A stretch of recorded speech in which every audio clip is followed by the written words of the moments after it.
So ayun guys, mag-install tayo na tinatawag ng 360 folded side mirror. So ito, mag-start na ako. Mamaya gagawin ko to.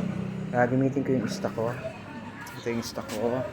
Eh, may nakaabang na dyan. Diyan ko ikakat. So 1, 2, 3. 3.5. Pero tingin ko mahaba to eh. Papaikingin ko pa yan mamaya.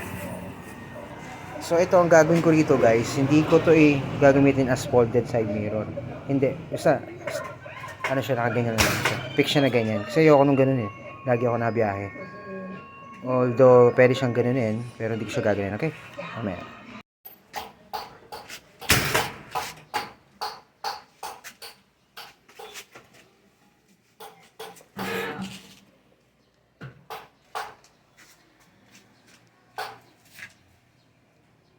Po.